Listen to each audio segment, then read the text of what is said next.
Para los que se sumaron recién, buenos días y bienvenidos. Para los que son nuevos, yo la verdad es que nunca me vuelvo a presentar porque doy como por sentado que estamos muchas veces los mismos, pero bueno, soy Sebastián, sommelier, Sociedad del Vino, y hoy vamos a hablar de champagne, ¿sí? Un poquito de champagne en general, y después particularmente de los que tenemos en el portafolio de Sociedad del Vino. Yo les voy a compartir mi pantalla.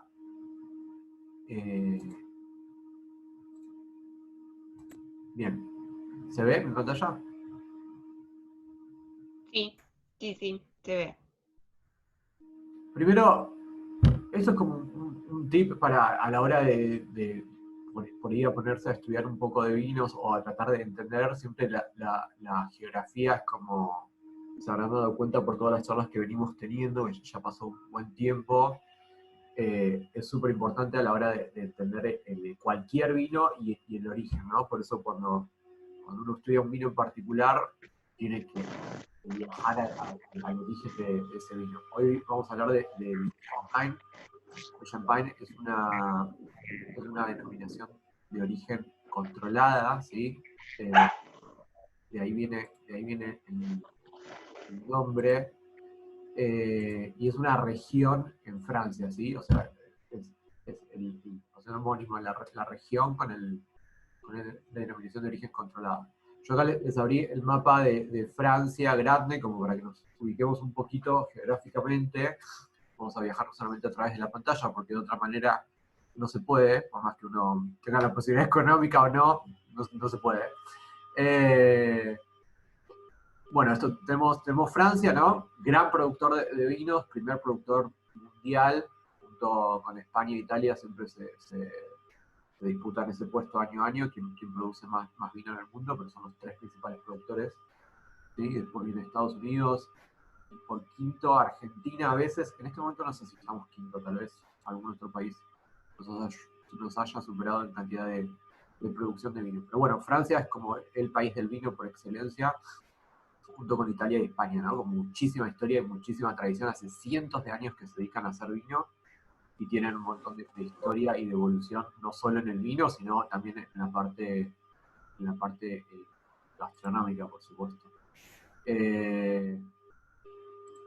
Así que vamos a ubicarnos, París, la capital, y esta es la región de Francia, ¿sí? Son unos 200 kilómetros al este de la ciudad de París.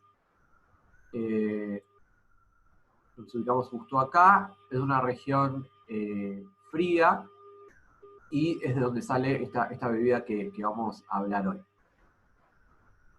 Esto en Francia es muy común y voy a dar por un par de ejemplos que se me vienen ahora a la mente. Por lo general, de donde viene el producto, o sea, el nombre es el mismo, o sea, el nombre del producto, como uno lo evoca, es el mismo nombre de la zona, ¿no? Porque el champagne viene de la champagne. Cuando uno cuando uno come, no sé, queso azul, viene de Roquefort, por ahí ya lo saben o no, pero también es una zona en Francia, ¿sí? La mostaza de Dijon viene de la Borgoña, ¿sí? Dijon es una zona en la parte de Borgoña, y así muchísimos ejemplos más. Esto es un poco lo que hemos ido tomando con el tiempo en los países del Nuevo Mundo, ¿no? El vino, cuando uno estudia vino internacionalmente, divide al mundo en dos grandes grupos. Viejo mundo, que son estos países que les estoy nombrando, que son España, Francia e Italia. Y después tenemos los países que pertenecemos al Nuevo Mundo, donde está Argentina, Sudáfrica, Australia, ¿sí? Estados Unidos, Nueva Zelanda, ¿sí? Como los que empezamos a producir vino, y muy buen vino, pero mucho después que ellos. ¿Sí? Argentina, en términos productivos, es mucho más joven que estos países, es más joven como país, y ni hablar en producción de vinos y vinos de calidad al nivel que estamos teniendo hoy en día. Y lo que ha ido pasando es que en el pasado tomábamos un montón de estos nombres de denominación de origen para llamar a nuestros propios productos, ¿no? Hasta hace muy poco, o inclusive muchísima gente hoy en día sigue llamando a los vinos espumosos champagne, o al queso azul Roquefort, así con algunos otros productos. O si no, era muy común, yo me acuerdo, no sé, cuando era chico, abrir la heladera de mi abuelo y leer en las etiquetas de los vinos Chablis, Borgoña, ¿sí? Todas denominaciones clasiquísimas de Francia que se tomaban prestadas para vinos en Argentina, tratando o no de replicar un poco el estilo. La realidad es que en Francia no se comunica la cepa como en Argentina. Vieron que nosotros acá tenemos una botella y dice, no sé, Luca, Malbec. En Francia lo único que se comunica es la región, como en este caso Champagne. Por eso es importante también cuando uno tiene la posibilidad de tomar algún vino de afuera, saber leer esa etiqueta, porque por lo general el consumidor francés, con solo leer la etiqueta, deduce qué uva es porque sabe que se produce ahí, ¿sí? Yendo particularmente a la región de Champagne, hay varias uvas, pero hay tres que son principales, que son las que se usan para la base de Champagne, que son Pinot Noir, Pinot Noir y Chardonnay, ¿sí? Que son también las dos grandes uvas de la Borgoña, ¿no? La Borgoña es otra zona, esto sería otra charla otro día, pero es una región súper importante de Francia, donde se producen los grandes Pinot Noir y los grandes Chardonnay del mundo, ¿sí? Como vinos tranquilos. Cuando uno dice vino tranquilo, significa que no tiene burbuja, que no tiene, ¿sí? Que no es espumoso, eso es un vino tranquilo. La mayoría de los tintos, de los blancos, van a escuchar esa palabra. Y la tercera variedad en la Champagne es Pinot Meunier, ¿sí? Que es una variedad blanca también, al igual que el Chardonnay. Es una región con muchísima historia y muchísima tradición, ¿sí? Son como todas las casas champañeras, que van a escuchar mucho ese término, son como un poco la aristocracia y la clase, digamos, alta en el mundo del vino francés, junto con o sea, estos chateaux que van a encontrar ahí, que también van a encontrar en la zona de Bordeaux, es como la alcurnia del vino francés, ¿no? Muchísima tradición y muchísima historia. Bien, y hoy particularmente vamos a hablar de esta casa champañera. No sé si se cambió la página. Sí, perfecto. Que es Champagne Baron de Rothschild, ¿sí? Rothschild es una familia súper famosa y emblemática en el mundo, porque tienen, aparte de ser parte de la bodega Chateau Lafite, que también es una bodega con muchísima historia, que también hemos hablado en alguna que otra charla. Son una familia de banqueros y entonces es un apellido bastante emblemático en el mundo. Ellos tienen la bodega en Bordeaux histórica, ¿sí? Y luego deciden abrir esta casa en Champagne y empezar a producir su propio champagne. Esto que estamos viendo acá es justamente la típica foto de Champagne. Estas son las plantas probablemente de Chardonnay, Pinot Noir, Pinot Meunier. La verdad es que así a simple vista no puedo reconocer qué variedad es, pero es la típica y clásica foto de Champagne, ¿sí? La elaboración del champagne se distingue justamente por eso, cuando tenemos una denominación de origen, lo que quiere decir eso es que hay ciertos controles o ciertas reglas para elaborar ese vino, que son históricos y que tienen un montón de años. Entonces, cuando uno elabora ese vino en esa región en particular, digamos, tiene que seguir ese manual.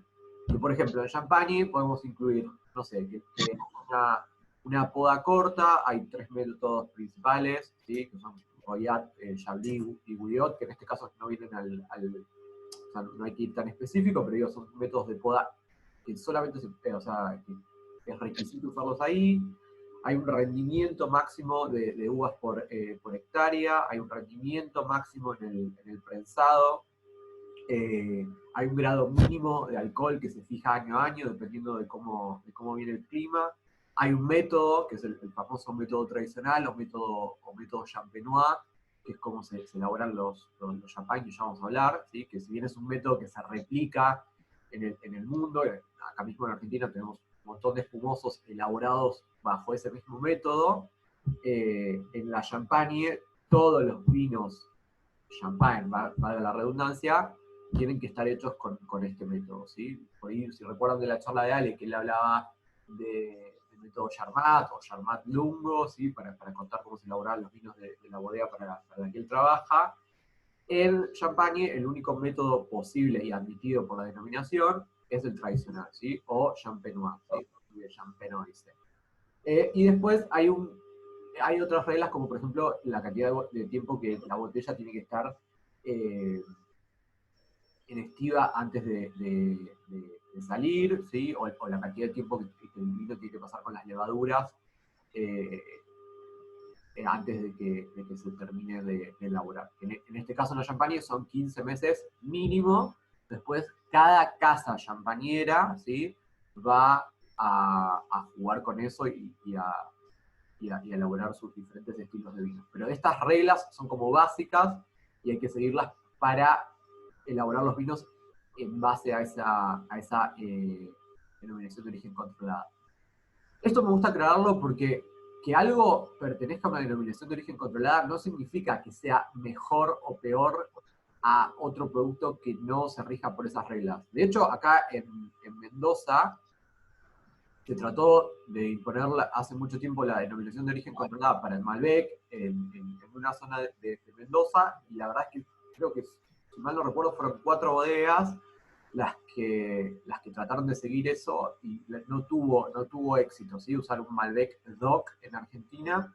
Si mal no recuerdo, sacó Luigi, Nieto Zenetiner, y hay 2 más que ahora no me están viniendo a la mente, pero simplemente era replicar un poco esto, ¿no? Como decir, bueno, para hacer Malbec en esta región de Mendoza hay que seguir estas reglas. No tuvo éxito y no sé, no nacieron más etiquetas bajo este concepto. En Francia, que estamos hablando de un país con muchísima tradición, para todos estos productos que les nombraba anteriormente, se continúa con esto. Y cuando alguien quiere salirse de esa denominación de origen, puede hacerlo, pero lo que no va a poder hacer es usar el nombre, ¿sí? O sea, el nombre que implica la denominación de origen controlada. Entonces, por ejemplo, uno puede elaborar un queso azul en una zona que sea Roquefort y no utilizar ese manual, pero a ese queso no le va a poder poner el nombre Roquefort, simplemente va a tener otro nombre que no sea ese. O van a encontrar otros champagne, entre comillas, en el resto de Francia, o sea, otros vinos espumosos, pero ninguno va a tener este nombre. El resto de los champagnes en Francia se llaman cremant, ¿sí? Y después, por ejemplo, si viajamos a España, también en una denominación de origen vamos a encontrar cava, o en Italia vamos a encontrar prosecco, que tienen el mismo significado, ¿no? Es como que siguen esta receta para hacer el vino. De nuevo, son los más conocidos y los de más renombre, pero uno puede encontrar un espumante que le parezca muchísimo más interesante que un champagne o no, ¿sí? Estos vinos igual son de calidad excepcional y las características justamente del vino espumoso que sale de la champagne es justamente eso, la elegancia y el refinamiento, ¿sí? Pero no porque necesariamente algo esté hecho bajo una denominación de origen significa que sea mejor que algo que no lo esté, ¿sí? Por ejemplo, si vamos a Italia, tenemos los vinos en Toscana, vamos a encontrar Chianti. Pero cuando las bodegas empiezan a medio rebelarse contra ese sistema y dejar de respetar algunos métodos de elaboración súper tradicionales y ancestrales, muchas veces salen mejores vinos, ¿no? Por ejemplo, en Francia existen los super toscanos, que son estos vinos que se salen de ese manual y empiezan a incorporar variedades francesas, tonelería francesa, y terminan haciendo vinos mucho más complejos y mucho más caros por complejidad y por calidad a los clásicos, Chianti clásicos, ¿sí? de toda la vida.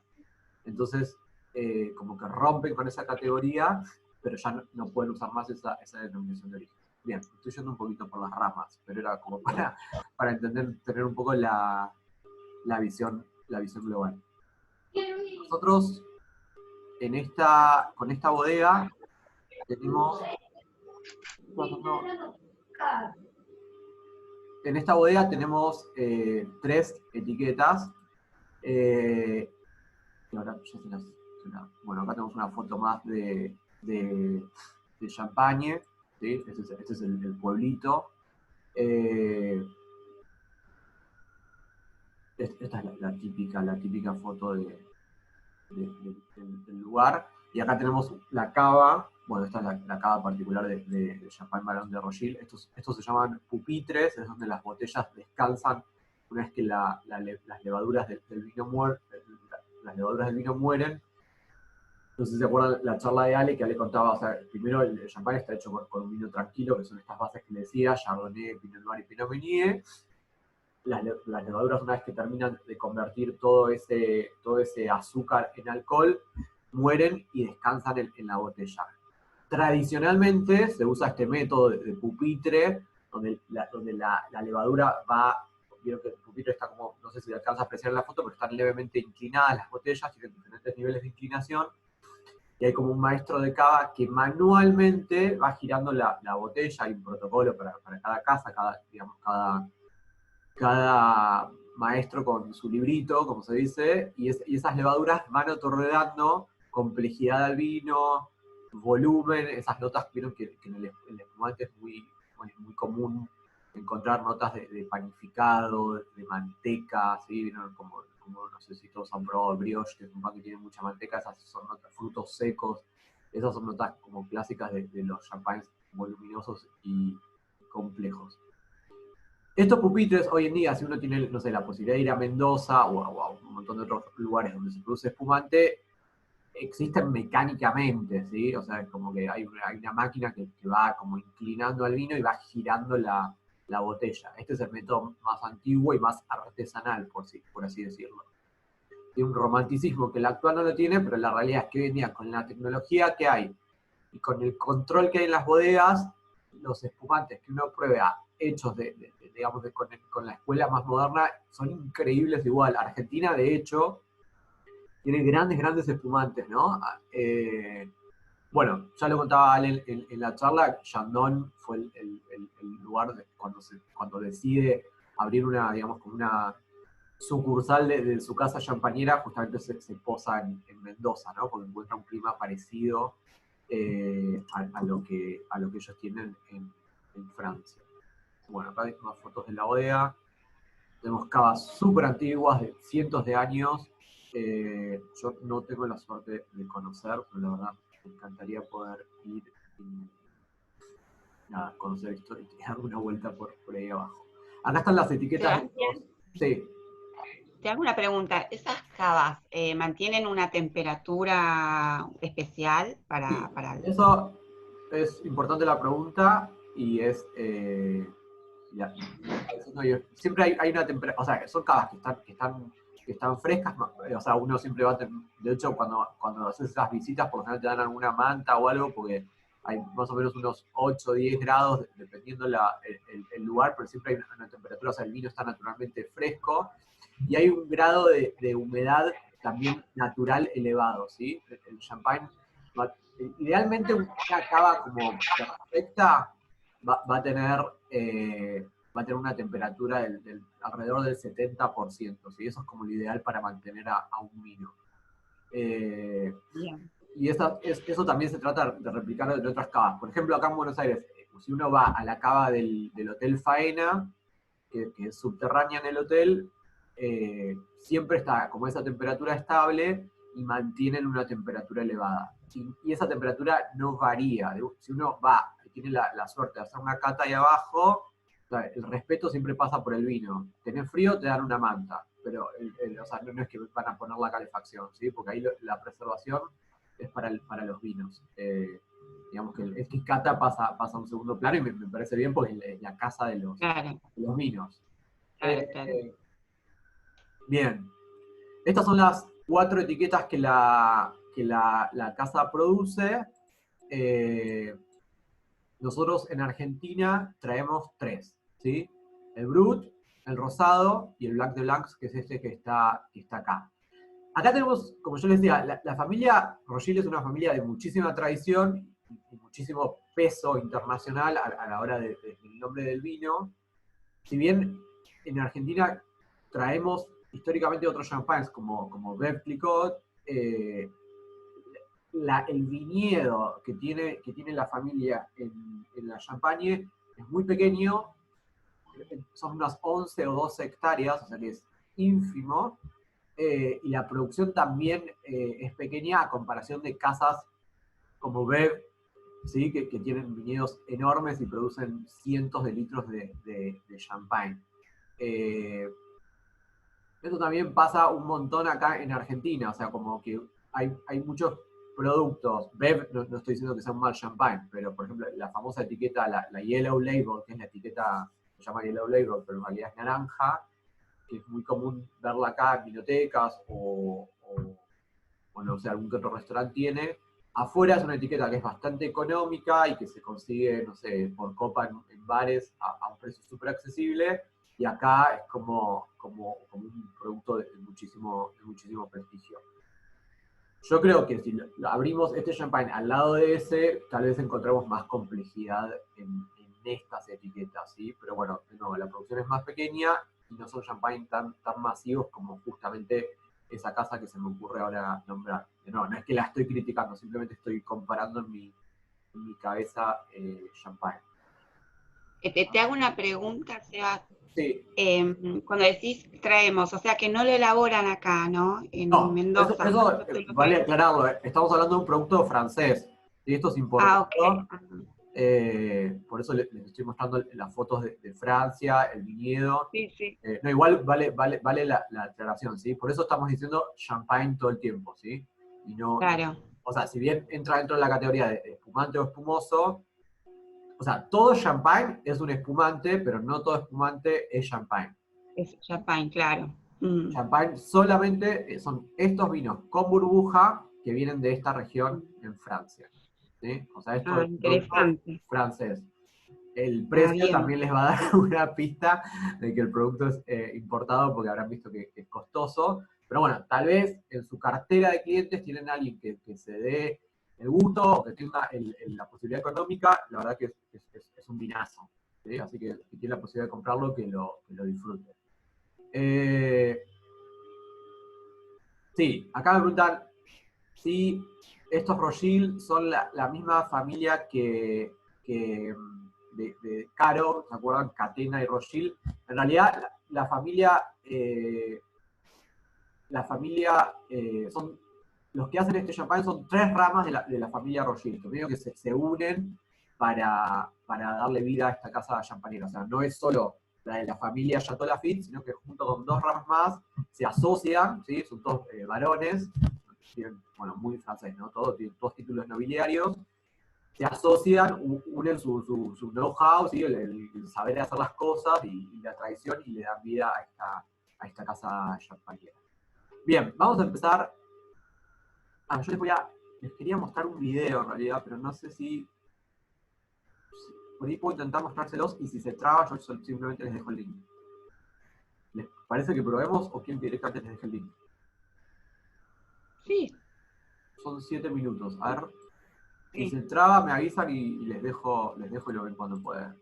sí. A ver, probemos. Es justamente como para que quede claro el tema de la elaboración de champagne.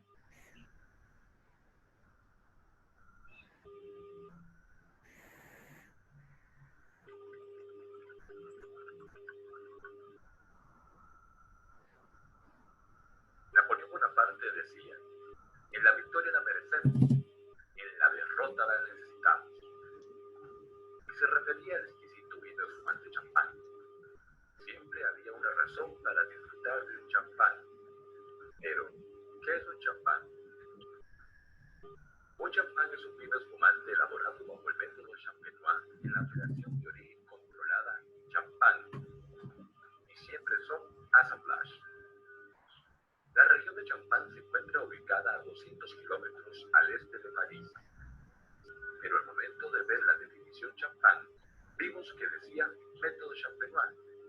Este método consiste en una segunda fermentación en botella. Pero antes, veamos algunas etiquetas. Louis Roeder, apelación de origen controlada, champán, rosada, 2010, etiqueta es Louis Roederer, apelación de origen controlada, champán, Brut Premier de Reims, Francia. Analicemos estas dos etiquetas. Empezaremos por esta última. Louis Roederer es la casa o bodega, que con esto se entiende que es el productor de este vino. Maison Fondée, que significa casa fundada en el año 1776. Un dato que si se presenta el vino no es necesario mencionarlo. Luego mencionamos que es un AOC champán, que es la zona delimitada exclusiva para hacer champán, pero que también cuenta con sus propias reglas. Veamos algunas. El empleo exclusivo de cepas tales como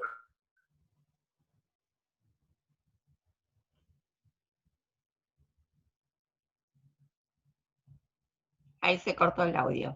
el sistema de construcción de la parra. Algunas. Ahí está. El empleo exclusivo de cepas tales como la Chardonnay en la variedad de las Dancres. Y encontraremos dos tintas, Pinot Noir y Pinot Meunier.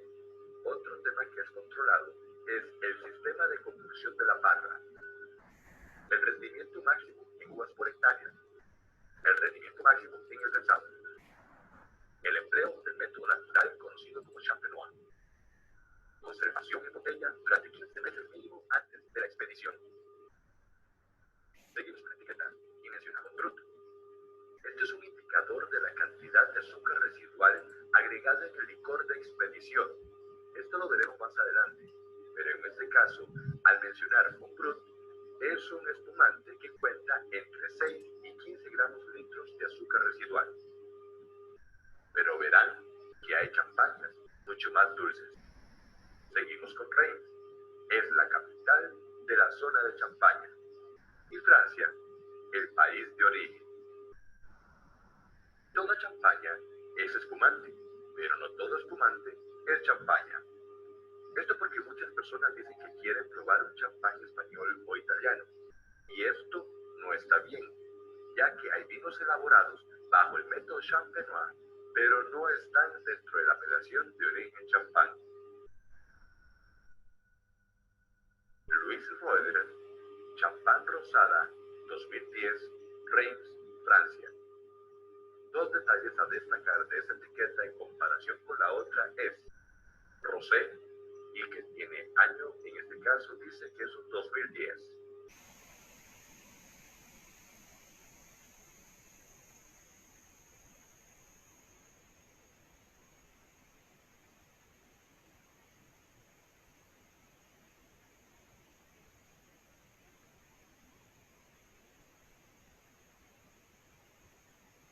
Se colgó, Seba.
únicamente Chardonnay. ¿Se escucha ahí? Sí, ahora sí. Perdón, a veces la... Ahí lo continúo. Pinot Noir y Pinot Meunier. Y está el Blanc de Blanc, que significa blanco de uvas blancas, lo que se utilizará únicamente Chardonnay. Los pasos del método Champenois son: primero, se obtiene el vino tranquilo, luego el cuvée o la mezcla.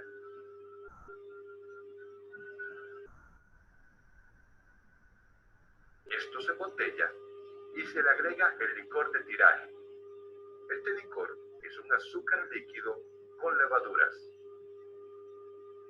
Se tapa con una chapa metálica, como la de un refresco gaseoso, y esto va a crear una segunda fermentación en botella. Esto hará que las levaduras procesen este azúcar y lo conviertan en alcohol, cercano a un 1.5% de alcohol, y también produzcan dióxido de carbono, gas. He aquí el efecto chispeante y encantador del champán. Este proceso hará que el vino pase de ser un vino tranquilo a un vino espumoso, con algo cercano a 4 atmósferas de presión.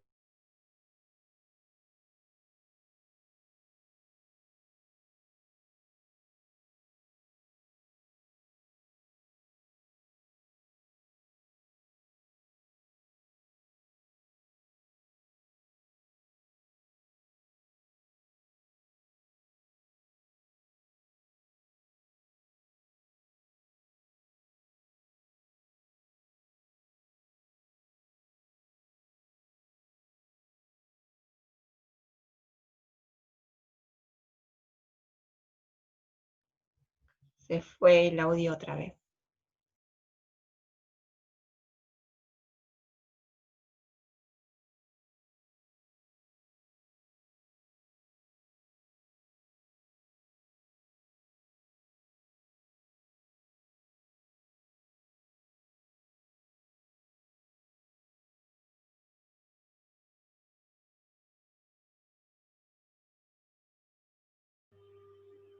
¿Se cortó el último? Sí, la última parte no se escucha. A ver si puedo poner un poquito el último. Cosa que no sé bien la opción para sacar mi micrófono y dejar el del video. Va de nuevo.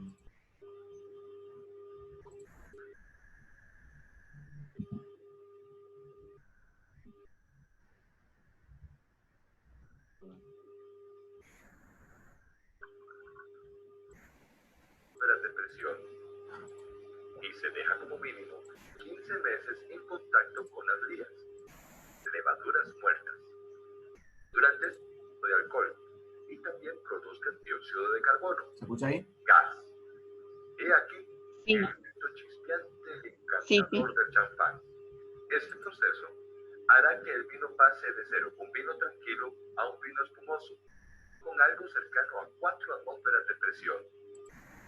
Y se deja como mínimo 15 meses en contacto con las lías, levaduras muertas.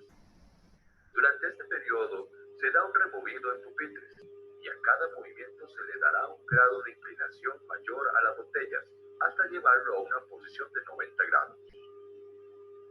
Esto hará que las levaduras muertas se acumulen en el puro pico de la botella. Luego se procede al degüelle y con esto el vino queda limpio de cualquier levadura. Luego se le agrega el licor de expedición, el cual es una dosificación de azúcar que hará el estilo de un champán. Luego se le coloca el tapón del corcho y el bozal y luego pasa a la estiba. Bueno, ahora sí, se entendió más o menos. Yo sé que no es lo mejor a veces, pero quería que tengan como una idea general de la elaboración del champagne. Les voy a copiar a todos el link del video para que después lo puedan volver a ver tal vez con mejor audio.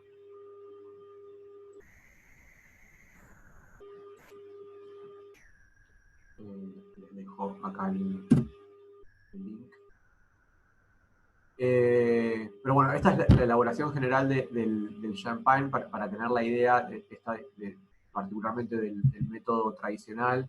Y por ahí aclarar un poco, también lo que me interesaba es siempre esa duda de cuando la gente no necesariamente sabe qué es el estilo del champagne, ¿no? Porque muchas veces uno va y compra sin saber y dice, bueno, llevo extra brut, llevo nature, llevo sec, llevo demi-sec. Y hay gente que hasta tiene como el preconcepto de que cree que uno es mejor que el otro, ¿no? Esto simplemente cuando estamos hablando de la última parte del video, es simplemente el estilo de ese vino espumante o de ese champagne en este caso, ¿sí? Las tres etiquetas que tiene Champagne Barón de Rothschild en Argentina, que son el Brut, el Rosado y el Blanc de Blancs, son las tres Brut, en realidad. Entran en esa categoría, que significa que... ¿Me está escuchando? Porque no sé qué me marca algo del audio. Sí, se te escucha bien, ¿eh? Perfecto. Estos tres son Brut y significa que es la categoría de la cantidad de azúcar que tiene por litro esa bebida. En Brut tenemos de unos 6 a 15 gramos de azúcar por litro, ¿sí? Por ejemplo, si compro un espumante extra Brut, ¿sí? Significa que tiene menos de 6 grados de azúcar por azúcar, o sea que voy a tener un espumante más seco, ¿sí? Cuando uno en el vino dice más seco, en realidad significa menos azúcar, ¿sí? Un vino seco es un vino sin azúcar. Todos los vinos tienen Te hago una igual... pregunta. Sí, perdón. Sí, esos 6 a 15 gramos, bueno, el azúcar que le ponen, ¿se refiere al licor de tiraje? Cuando le ponen el Claro, licor de exacto. Vieron que tiraje. el vino a lo último se hace el degüelle y Sí. se hace el degüelle y este azúcar en realidad se define con el licor de expedición, que es ese vieron que Alejandro cuando hablaba de esa receta que tiene cada casa, que a lo último le ponen ese licor con el azúcar, ese es un vino licoroso que cada casa champañera o cada casa de espumante, digamos, tiene su receta propia y con eso define el azúcar que le agrega al espumante, o en este caso el champán, y ahí termina de definir el estilo de champán, ¿sí?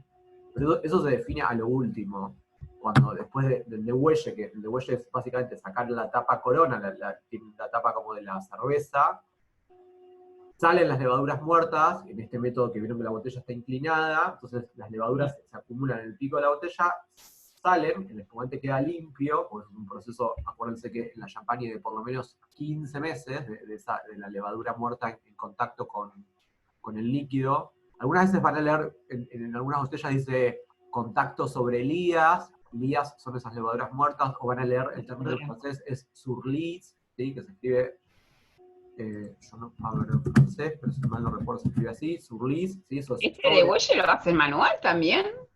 el degüelle tradicional, como lo hacía la viuda de Beth Plicot, era el famoso, ¿no? Con Sí, en francés, con la espada, ¿no? Como uno corta el pico, sí. sale y se termina.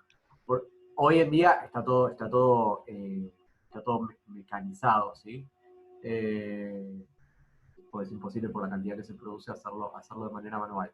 Pero sí siguen existiendo en champagne y sí es manual ese proceso, digamos, es súper artesanal, esto del pupitre y del ir girando la botella e inclinándola, eso sí es manual. ¿Sí? Hay una persona, o bueno, varias, dependiendo la bodega, la casa champañera, que se dedica exclusivamente, imagínense que es un trabajo, ¿no? Básicamente criar a un hijo, ¿no? Y ir dándole forma a champán. Por eso, también cuando uno estudia una región tan histórica y con estos métodos de elaboración tan tradicionales, tiene una parte muchísimo como más romántica que por ahí las elaboraciones más modernas no los tienen. Pero de nuevo, repito, no significa que lo moderno sea mejor o peor, simplemente que es una cuestión lógica del avance de la tecnología y que obviamente las bodegas han ido adoptando con el paso del tiempo. De hecho, hoy en día se producen todos vinos súper correctos y ricos. Antes sí pasaba que había vinos vino malo o vino con defecto. Pero hoy en día uno va al mercado, a la góndola, y no va a encontrar un vino que esté mal, o sea, mal hecho. A lo sumo puede decir, esto me gusta, o este me gusta, este no me gusta. Pero el vino está perfecto, ¿sí? Digamos, está correcto, es esa famosa palabra que a los sommeliers nos gusta tanto usar, ¿sí? Pero el vino está bien hecho. Bien.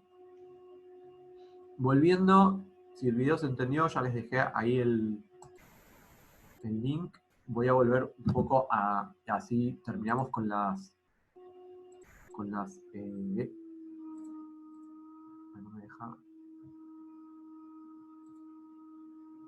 Volver un poco a las etiquetas que tenemos en el portafolio de estos vinos. Pero a mí lo que más me interesaba, igualmente de esta charla hoy, es que ustedes se queden justamente con cómo se elabora el vino, ¿sí? O sea, el vino champagne, a diferencia del vino tranquilo, que lo hemos visto en varias de las otras charlas, y en especial en esta región, ¿no? Como esas reglas que se siguen, y que esto por ahí no necesariamente lo sabe todo el mundo, es que el estilo del champagne se define justamente a lo último con este famoso licor de expedición post-degüelle, ¿sí? Una vez que se saca la levadura, ahí la casa dice, bueno, con esto voy a hacer brut, con esto voy a hacer extra brut, con esto voy a hacer demi-sec, con esto voy a hacer doux, que es el famoso dulce que se escribe doux, ¿sí? Y cuando lean demi-sec, que también es como medio confuso, es semi-dulce, ¿sí? La traducción sería como semi-seco y por ahí confunde, pero demi-sec, o sea, cuando se crucen con un espumante en la góndola que diga demi-sec, acuérdense que eso ya es un poco dulce, para tenerlos en la mente. Bien, entonces tenemos el Brut, que es esta etiqueta que tenemos acá, es básicamente, es un blend, es un assemblage, como explicaba el video. Brut Nature es un poco más seco, ¿sí? que el Brut, un poquito menos de azúcar. Las etiquetas que traemos son 3, ¿sí? Es la página, también ahora se las voy a pasar, así la pueden ver, está en inglés o en francés, pero acuérdense que con botón derecho siempre ahora se pueden traducir todas las páginas. Tenemos el Brut, que simplemente se llama así, pero acuérdense que los 3 son Brut. Es un assemblage de Chardonnay y Pinot Noir, ¿sí? Son las 2 uvas bases principales para la elaboración de champagne, junto con Pinot Meunier, pero acá en este caso la bodega no lo usa. Este por ahí sea de los 3, es un poquitito más económico, si se puede usar la palabra económica en esta etiqueta, y en los otros tal vez encuentren un poco más de complejidad y de cuerpo, pero este va a ser el clásico champagne que cuando uno lo sirve, ¿sí? con color dorado, la burbuja, la burbuja pequeña, elegante, finita, clásica de esta zona de Champagne, de esta zona del mundo en realidad. Eso es un poco también lo que hace que la zona sea única, ¿no? Que cuando uno habla, por eso hoy en día del vino se habla con tanto hincapié en una zona en particular, porque ¿qué es lo que busca cualquier productor de vino? Que lo que produzca en ese lugar sea único, ¿no? Sea un poco el reflejo de la expresión de la tierra y después, bueno, de todo el conjunto, o sea, del terroir, ¿no? Aparte de la mano del hombre, del clima en particular. Por eso van a notar que en todas las charlas se hace mucho hincapié en eso, en el origen de dónde sale el vino. Sí, la bodega acá hay una pregunta si puede omitir Pinot Meunier y mantener la de DOC. Sí, puede. De hecho, ahora vamos a ver, por ejemplo, el rosado se hace exclusivamente con, por ejemplo, un blanc de blancs, es un blanco de blancos, es 100% Chardonnay, y no por eso deja de ser champagne. O un rosado puede ser 100% Pinot Noir, o puede tener una parte de Chardonnay, pero no necesariamente tiene que incluir la tercera variedad. De hecho, hay más variedades, ¿sí? Pero estas son las 3 más emblemáticas de la zona. Pero a la hora de pensar un champagne tienen que empezar en eso. Delicadeza y refinamiento, ¿sí? Elegancia. Eso es básicamente lo que transmite estos vinos de esta zona y que son únicos porque esa expresión solamente se da en ese punto de la Tierra.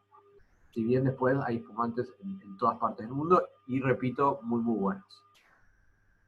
Después pueden meterse a la página, leer si quieren notas de cata y demás del champagne. Van a encontrar acá abajo las notas tipo en vista. Esto está bueno como ejercicio para leerlo. Nariz y paladar. Estos son, como en uno cata un vino, son como las partes básicas de la cata. Uno primero observa en vista. El champán lo que va a escribir es el color, la burbuja, o también se llama perlaje, eso que es como corren las burbujas. Simplemente eso es una descripción física y, digamos, visual, porque no es que porque la burbuja corra de tal o cual manera, eso sea un sinónimo de que el champán sea mejor o peor, ¿sí? Todos esos son mitos y vale la pena aclarar, ¿sí? Como las famosas tiernas o lágrimas, ¿vieron en los vinos tintos? Que cuando uno gira la copa, la viscosidad que se queda como una especie de almíbar en el vino, ahí solamente lo único que puedo llegar a tener es una idea del alcohol en el vino, pero no porque produzca eso, el vino va a ser mejor que uno que no lo produzca. Todos esos son mitos que está bueno ir derribando del vino, pues mucha gente, y sobre todo la gente que por ahí no es muy conocedora, pero quiere parecer como que lo es, usa toda esta terminología como para impresionar a gente, y en realidad no está hablando ni de calidad, ni simplemente es una descripción de lo que uno observa. ¿Sí?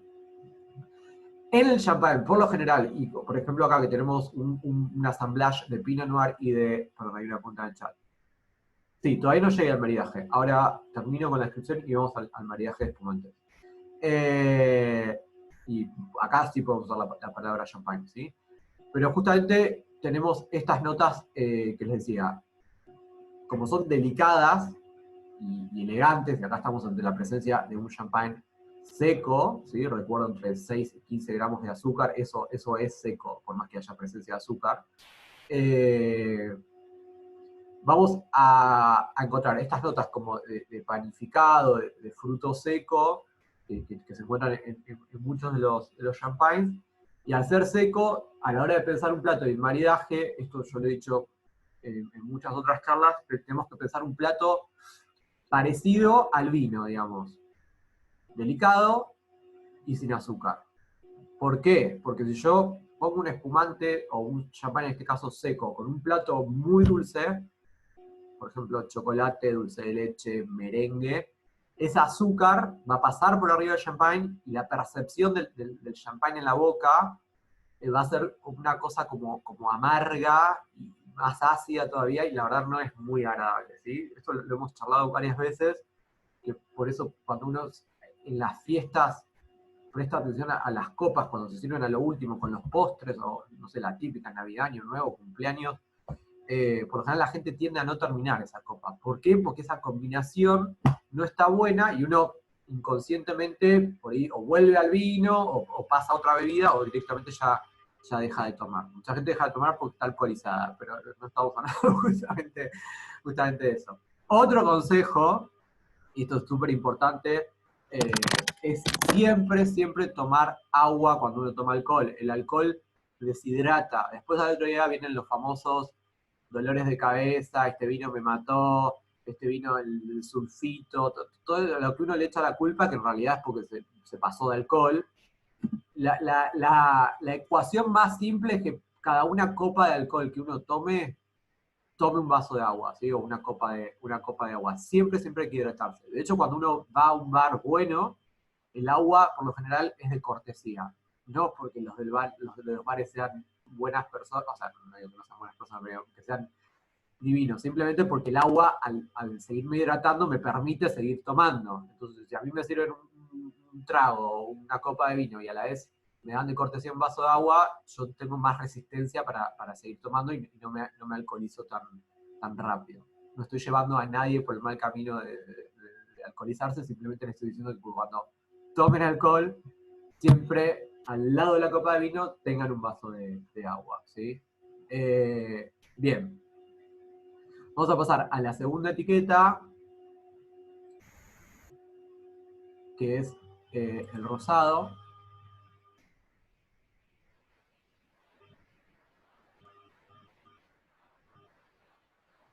El rosado está hecho a base de Chardonnay y de Pinot Noir, y el Pinot Noir acá está vinificado como vino tinto, así que o sea, es como el mejor Pinot y el mejor Chardonnay que tienen en esta zona, y van a encontrar como un vino por ahí, si viésemos los dos juntos, el sacado de nombre Arieste, acá van a encontrar un poco más de cuerpo y de potencia, y cuando uno se lo lleva a la nariz, el Pinot Noir se hace realmente presente, no tanto como en el Brut, bien que les dije que el Brut igual tiene las dos cepas. Acá hay más presencia de Pinot que de Chardonnay, o sea, más presencia de cepa tinta que de blanca, y en nariz ya voy a empezar a encontrar descriptores de esta fruta roja, ¿sí? O sea, vieron que por ahí muchas veces nombramos como la frutilla, que es un descriptor del Pinot Noir, acá lo van a encontrar mucho más fácilmente si uno tiene la posibilidad de oler el vino. Acá lamentablemente no estamos catando, pero bueno, juguemos un poco con la imaginación. Así que a la hora de ver, la burbuja va a ser muy parecida al otro, ¿sí? Pero después las notas que van a aparecer es probablemente sea un poco de fruta roja, pétalos de rosa, ¿sí? Si por ahí todos olieron rosas alguna vez en su vida, si no, creo que la cuarentena nos permite oler, así que podemos cruzarlo por una planta y oler, ¿sí? El pétalo de rosa, que es ese aroma como rico y delicado, está presente en este vino, como pueden encontrar como piel de cítrico, ¿sí? Piensan en una piel de lima, ¿sí? Eso en coctelería se usa mucho y es súper rico el perfume que tienen los cítricos. Por ejemplo, yo cuando hago un trago en mi casa, lo que hago es, por ahí hay algún bartender o alguien acá en la charla, pero es muy fácil como aportarle un poco acá tenemos a Gonzalo, que es bartender, a ver que él me complete la idea, a ver si está bueno o no lo que hago, pero la verdad es que mis amigos se quedan contentos. Yo lo que hago es cortar un poquito la piel del limón o del cítrico que tenga, y uno con ese twist que se llama, que es cortar eso lo enrolla un poquito, y ahí sale el aceite esencial del limón. Si nunca nadie olió eso simplemente lo pueden hacer contra un vidrio y llevárselo a la nariz, y van a ver que el vaso queda muy perfumado. Muchas veces se usa para terminar los cócteles, los tragos, y la verdad que el cóctel cambia muchísimo con esa sutileza. Lo pueden usar con todo, o sea, me estoy yendo un poco por las ramas, pero por ejemplo yo, cuando hago un Fernet, lo termino así, agarro un poco de piel de limón, y le esparzo el aceite esencial del cítrico, y la verdad que en nariz y en boca cambia mucho, y lleva un segundo más. Qué lindo tip. Sí, está Qué como... lindo tip. Es fácil, todos tenemos limón, o alguna lima, lo que haya, inclusive con naranja, y le van cambiando como los perfiles. Por eso, dependiendo el cóctel y el estilo que uno le quiera dar, pero digo, es como un tip apto para todo público que se puede hacer en la casa, ¿no? Y uno como que le da un poquito de magia al trago. Bien.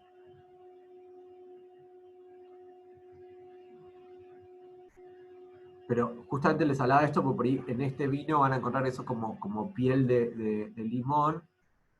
Es un buen ejercicio de a poco empezar a ir oliendo las cosas con las que uno se cruza, ¿no? Sobre todo la comida, los cítricos, las plantas, porque en el vino es muy común usar esos descriptores aromáticos, y por ahí, no sé, uno dice, bueno, Malbec, violetas, nunca olí violetas, bueno, la vez que me cruce con esa flor, la empiezo a oler, así incorporo ese descriptor aromático. Porque si es algo que nunca olí en mi vida, la verdad, por más que me digan violetas, va a ser lo mismo que la nada misma.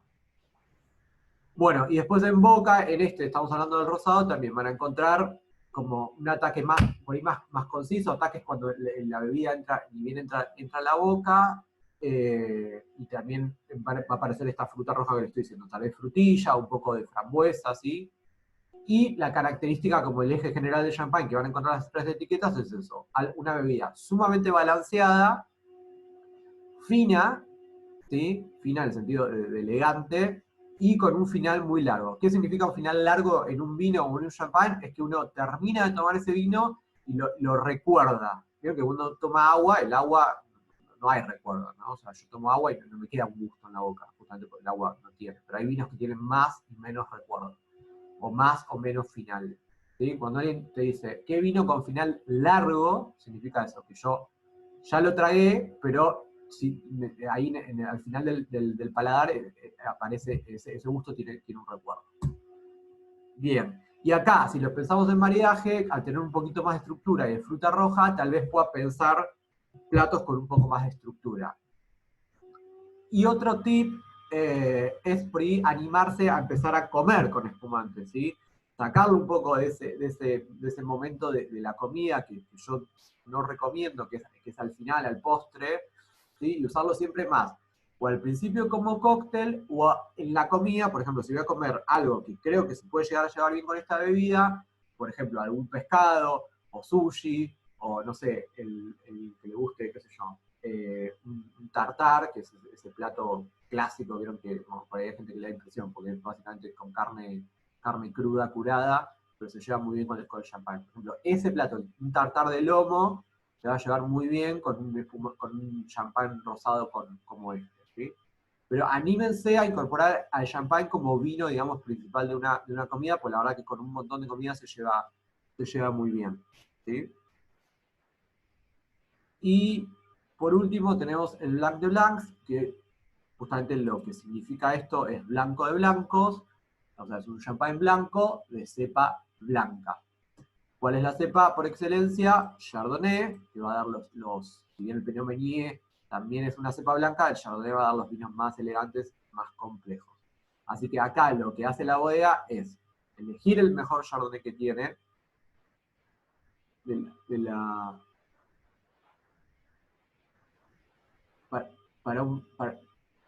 la pregunta es si pondría el champán en un brunch.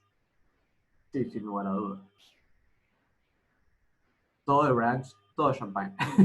El brunch, lo aclaro porque es un término en inglés, pero bueno, cada vez está como más en auge ya hace unos años, pero por ahí no todo el mundo vive en Buenos Aires, es más común salir de brunch o hacerse un brunch en la casa, pero es esta mezcla entre desayuno y almuerzo, ¿sí? Por lo general se hace los fines de semana, es el juego de la palabra BR viene de breakfast y lunch viene de lunch, de ahí nace brunch, que es cuando uno hace esa comida tipo domingo 11, 12 del mediodía y pone algunos componentes de desayuno, algunos componentes de almuerzo y básicamente come muy rico y bastante.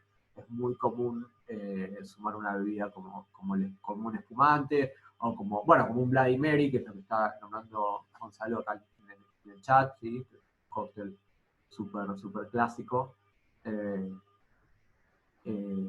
Bueno, eso es brunch. Y en el espumante es muy común ponerlo. Si no, hay un trago también muy clásico que se llama mimosa y súper fácil de hacer, que lo tiene que haber visto, el que nunca lo tomó en alguna película lo vio, que vieron que ven cuando están en la típica escena de hotel o del casino en Las Vegas, lo que sea, es básicamente champagne con jugo de naranja, ¿sí? Ustedes ven esa copa naranja, pero esa copa tiene alcohol. Esa gente está tomando desde la mañana. Bien. Acá de nuevo, dijimos, categoría Brut, hecho a base de Chardonnay, y vamos a encontrar, al ser 100% Chardonnay, vamos a encontrarlo por ahí bastante más esa cosa voluminosa y mantecosa que le estoy diciendo como nota clásica de champagne, ¿sí? El color va a ser típico hielo, o sea, hielo. Amarillo, estaba pensando en hielo. Amarillo así pálido y cristalino, ¿sí? Como en los otros dos también la burbuja es bien persistente, pero es finita, ¿sí? No se imaginen la burbuja del gas carbónico que uno ve en la soda, sino que es una burbuja súper finita y delicada, que eso también, la percepción en la boca es bastante diferente, ¿no? Si uno toma agua gasificada o soda, van a ver que la burbuja es mucho más, se hace mucho más presente en la boca, así como que de alguna manera hasta raspa un poco. La del champagne simplemente es como que prácticamente acaricia, ¿sí? Pero esa burbuja es importante y es clave en este vino porque es lo que refresca, lo que limpia el paladar, lo que permite seguir tomando. Por eso yo digo, anímense a una comida con el espumante, o con este caso con el champán, el que tiene la posibilidad, porque esa burbuja ayuda a como ir limpiando también el paladar. Bien. Y vamos a encontrar las notas clásicas de Chardonnay, ¿sí? Como frutos secos, piensan, no sé, almendras, nueces, son muy clásicos encontrar en champagne a base de Chardonnay. Yo siempre cuando huelo un espumante a base de Chardonnay, y bueno, muchas veces con Pinot Noir también, es como que me llevo la copa de la nariz y huelo a Navidad. ¿Vieron ese olor o gusto al agua de azahar que tiene cuando uno come un pan dulce? ¿Vieron ese aroma característico y sabor? Bueno, muchas veces en el espumante se encuentra. Entonces, no sé, es como, esa copa a mí siempre me transporta a la época de las fiestas. También es verdad que en Argentina culturalmente tomamos mucho más burbujas hacia el final del año, ¿sí? Hay países que toman champagne todo el año. En Francia es muy común, en Estados Unidos es muy común, pero acá por ahí lo asociamos más con una época de festejo o de fiestas. Anímense a tomar en diferentes momentos del año y ponerlo por ahí al principio de una comida, o recomendarlo para eso a la hora de vender, ¿sí? Que te dicen, no, yo solamente tomo espumante en los cumpleaños. Bueno, anímense a incorporarlos en otro momento. De nuevo, súper equilibrado, el ataque es como preciso. Lo que quiere decir eso no es que parece que estamos hablando de una persona, pero quiere decir que está todo en armonía, ¿no? Que no hay alcohol despegado, que está esa parte voluminosa súper presente. Es como sedoso la sensación de la bebida que está en la boca.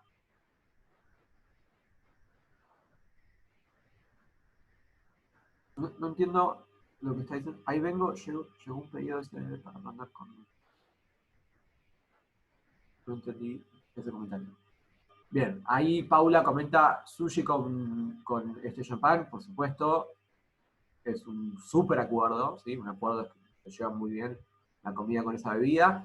Y básicamente acá el champán, el Chardonnay lo que va a dar es esto que les estoy diciendo. Sedosidad, cremosidad, ¿sí? Mucha cremosidad. Piensen básicamente, ¿vieron cuando uno come un lemon pie? Que tiene como el limón y esa cosa cremosa que le da también el merengue. Bueno, es un poco esa sensación. No a ese nivel, pero esa cosa como cremosa que envuelve la boca, ¿sí? Pero agradable. Y, de nuevo, al igual que nosotros dos, la burbuja persistente, ¿sí? Y esa cosa como levemente, como entre mineral y un poco dulzona. Si bien no es dulce, el Chardonnay al tener esta cosa voluminosa y de manteca, da esa como especie de sensación que recuerda a algo dulce, pero en este caso no lo es. Bueno, ¿quedó alguna duda?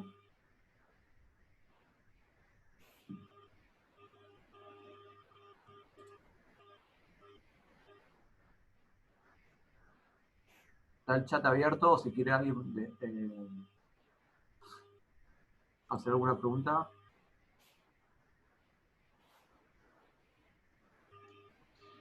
¿Qué tal? Buen día. Te quería consultar, el Blanc de Blanc, por ejemplo, ¿qué es? ¿Es Brut? ¿Es Extra Brut? Estos tres que estamos hablando son la misma categoría, los tres son Brut. Ah, los tres son Brut. Pasa que, bueno, es confuso porque justo hay uno que se llama Brut, ¿sí? Pero está el Brut, Rosé y Blanc de Blanc, y los tres son el mismo estilo. ¿Y el que es el blend, qué porcentaje tiene cada uva? Los ¿Cuánto de blends, Chardonnay? los blends, vieron que lo hemos hablado también para vinos tranquilos, como que varían año a año. Acuérdense que el champagne, como decía el video, es una mezcla también de añadas. Vieron, eso también es un detalle que yo no lo estaba nombrando, pero bueno, estaba presente en el video. Cuando en champagne hay un año excepcional, ¿sí? Que probablemente ese champagne va a costar muchísimo dinero, van a leer en la etiqueta milésimé, ¿sí? O vintage, que cosecha, la traducción, y es porque esa cosecha fue excepcional, y vieron cuando, no sé, es muy común escuchar, no sé, de los champagnes que hay acá en Argentina, por ejemplo, Dom Perignon, te dicen, bueno, tuve la suerte que me convidaron un Dom Perignon 2005, ¿no? Bueno, ese año fue un gran año para esa casa champañera, o para la región en general, entonces la bodega decidió hacer un champagne con los vinos de ese año. Si no, creo que estaba presente en el video, el champagne es un assemblage. por lo general, de uvas y de añadas de cosecha. No es como el vino tranquilo, vino que uno compra Malbec 2018, es la cosecha de ese año. El champán es una mezcla de eso, de años y de cepas. Justamente porque... Quizás, Perdón, sí.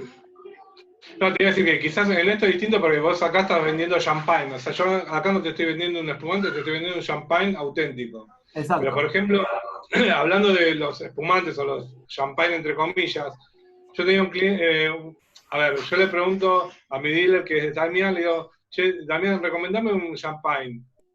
Yo recién empezaba y me dijo, el de la posta es muy bueno. Entonces yo fui a una chica que tomaba champagne y le digo, escúchame, tengo el mejor champagne, vendiendo humo yo, ¿no? Y después yo después de un tiempo le pregunto, ¿qué te pareció? Me dice, muy bueno, pero no es mi estilo. A mí, yo estoy más acostumbrada me dijo, no me acuerdo si me dijo uno de Nietos en Etier. Ok. Yo me quedé pensando, entonces agarré, lo googleé a ver cómo estaba compuesto, ¿no? Y Sí. tenía, por ejemplo, un 60 de Pinot Noir, un 40 de Chardonnay. Entonces empecé a buscar en los nuestros cuál teníamos. Y capaz que el Progenie se asimilaba un poquito, ¿viste? Entonces después le ofrecí el Progenie. Siempre igual, o sea, hay que ver qué te quiso decir con el estilo, porque no necesariamente... Por eso, vieron que las otras charlas también lo tienen que haber notado. Es más, cuando hemos tenido enólogos, la suerte de tener enólogos que son los que hacen los vinos, no como yo que soy el que lo comunica. Fíjense que uno cuando habla con el enólogo muchas veces si le pregunta para cosechas anteriores, ni se acuerda los porcentajes que usa. Sí.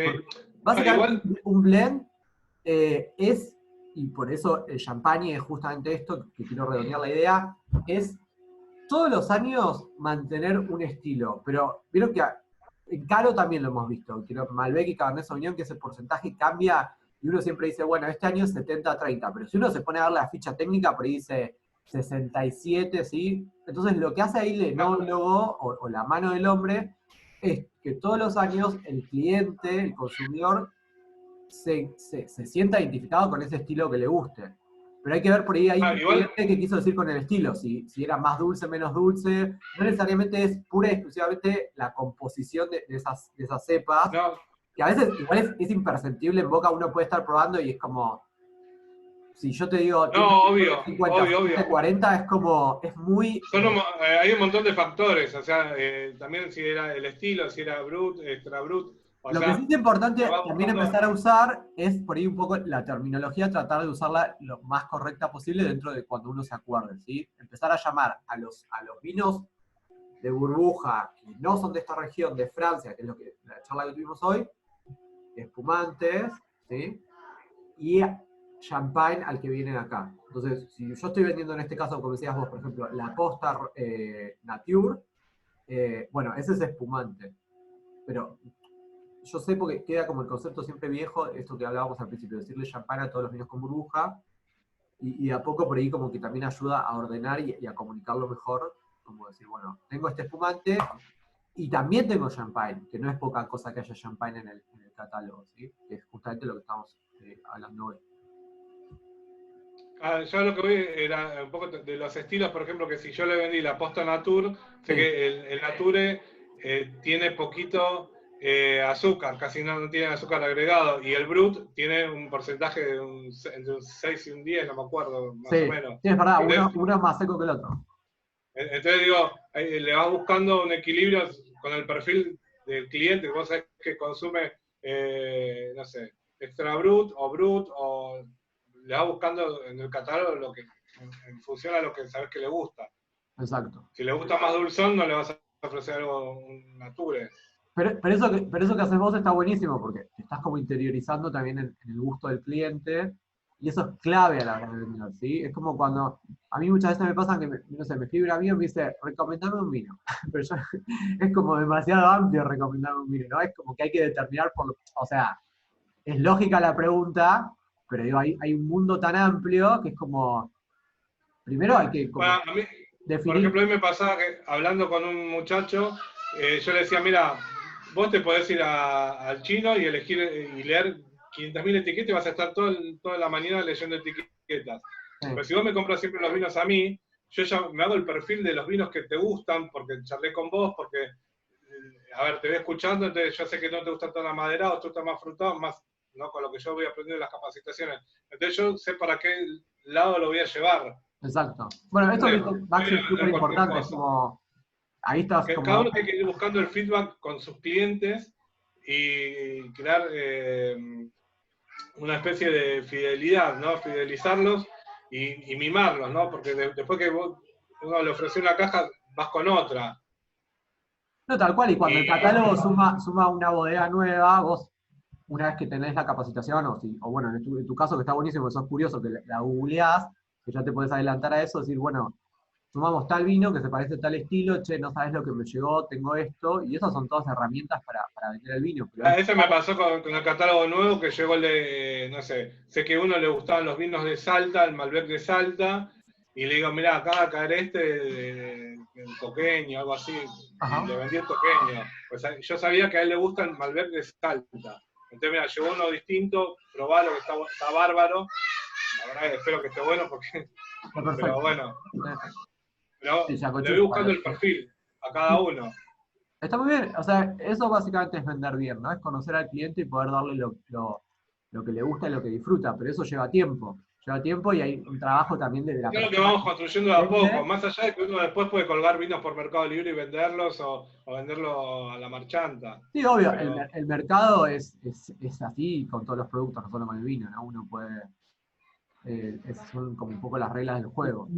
Acá dice Renzo, hace poco escuché Michel Roland, lo tenemos en el catálogo, que decía, el mejor vino no es el que yo te diga, el mejor vino es el que a vos te da placer, y es verdad eso, ¿sí? Siempre nosotros decimos eso como, el mejor vino es el que a vos te gusta, y fin, ¿sí? También un poco como para cortar con esa cosa esnovista que a veces tiene el vino, que a mí la verdad me incomoda mucho, porque justamente cuando uno está en este mundo, que puede a veces confundirse, la idea es acercar el producto a la gente y no ponerlo como esa cosa arriba e inentendible, porque ¿para qué te voy a escribir algo que te parezca súper difícil e inentendible? No lo vas a disfrutar. Entonces hay que tratar de a poco de correrse eso y hacer justamente lo que está diciendo Maxi, de conocer un poco al cliente y tratar de que se sienta cómodo tomando esa bebida, ¿sí? Y por Coincido ejemplo, totalmente. con una bebida, por ejemplo, como la que hay Coincido abajo, totalmente, sí, sí. ¿no? Es como, Porque se sienta cómodo con nosotros como proveedores de sus vinos. exacto, pero no que uno se pare, che, como yo sé un montón y vos no sabes tanto, porque si no, No, porque dedicate a otra cosa. vos me podés escribir un vino buenísimo, para mí no me gustó, o sea, Y y a mí eso es súper otro respetable, perfil. y no importa el precio, y eso también está bueno aclararlo. Hoy, por ejemplo, con el champagne, también, si uno quiere, puede dar como una charla súper pomposa, porque la bebida, digamos, lo permite, el origen, el precio, qué sé yo, pero mi idea de la charla es que se queden, o sea, como que traten de entender lo máximo posible de dónde viene, por qué tiene cierto precio, que es verdad que es costoso, independientemente de que Argentina los costos se suben porque uno lo tiene que importar y bueno, y un montón de otras cuestiones, pero digo, hay también una explicación, vieron que lo hemos visto en un montón de otras charlas, de por qué el precio de cierto vino, ¿no? Poca producción, puede ser mil cosas, la botella más cara, la etiqueta, y bueno, después uno también, es como también paga un poco el origen y también, no lo voy a negar, hay algunas marcas que también están consolidadas y eso cotiza, por así decirlo. Uno después las puede elegir o no, hay marcas que son clásicas y de prestigio, hay otras que no tanto, y bueno, y así es como cualquier otra industria. Importante el maridaje, si no es el correcto, afecta al recuerdo del vino para nuestro cliente. Eso es verdad lo que dice Elizabeth. Es verdad que en el maridaje hay que ser abierto y tolerante y respetar el gusto del otro, pero lo que yo siempre digo es eso, como que es real que hay ciertas comidas que se llevan mejor con ciertas bebidas. Es que yo digo, bueno, esto es perfecto con esto, pero uno tal vez disfrute ciertos platos con ciertas bebidas. Y esto es lo que dice Elizabeth, es verdad, porque si yo te doy, no sé, cualquiera de estos 3 vinos que hablamos hoy, con un marquís de chocolate, y la verdad que no sé si te va a quedar como un rico recuerdo del vino. Es decir, che, pero esto vale, no sé, la verdad no me acuerdo ni cuánto está en el catálogo, pero vale tantísimos miles de pesos, ¿por qué me pasa esto? Bueno, pero ahí tiene que tener un sommelier que los aconseje. O sea, ¿quién te va a aconsejar un No buen necesariamente champagne? hay que ser sommelier, ¿eh? Digo, sommelier Hay es mucha la gente persona que le arma el evento, ¿sí? Por eso, pero digo, Digo, hay gente que, digo, no hay que tener un título para... no, digo, los organizadores de eventos esto lo deberían saber Sí, o pasa que, bueno, asesorarse muchas veces con... hay un montón de cuestiones en juego que, no sé, a veces hay acuerdos que te dicen, bueno, serví el espumante con el postre, yo lo veo en un montón de menús de restaurantes y la verdad digo, pucha, pero ¿por qué no lo pusieron al principio? Entonces te ponen Ah, el espumante lo pueden... entrada, vino blanco, La plato principal, entrada. vino tinto, postre, no sé, el que sea, el extra brut de la bodega que sea. Y es como, pero ¿por qué lo estás haciendo acá? Como muy... Y eso está bueno como de a poco ir también jugando, pero bueno, es un poco la industria. Sí, acá dice Gonzalo, aperitivo de bienvenida a espumante es buenísimo y a ver, lo vemos en las películas o no, o el que tuvo la suerte alguna vez de ir a un cóctel, a una muestra de algo, es muy normal llegar a un lugar y tener una copa de espumante. Entonces está bueno para arrancar. Y tiene esa cosa como refrescante, la burbuja, también es como un abreboca, ¿sí? Te va a dar un poco de hambre empezar con ese alcohol. Bueno, ¿hay alguna duda más? El link del video se los dejé. Les voy a dejar la página del Champagne.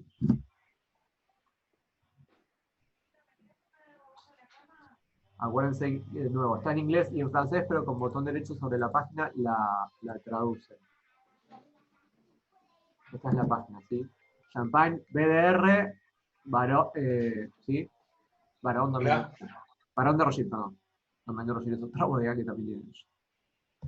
Bueno, muchas gracias a todos por haberse sumado. Que tengan muy buen fin de semana. Gracias. Y mejores ventas. Ahora paso a pedido que ahí estoy vendiendo mientras estoy charlando. Muy bien, así me gusta. Cuídense, buen fin de semana. Bueno, buen fin de semana. Gracias, Seba. Gracias a todos. Chau, chau.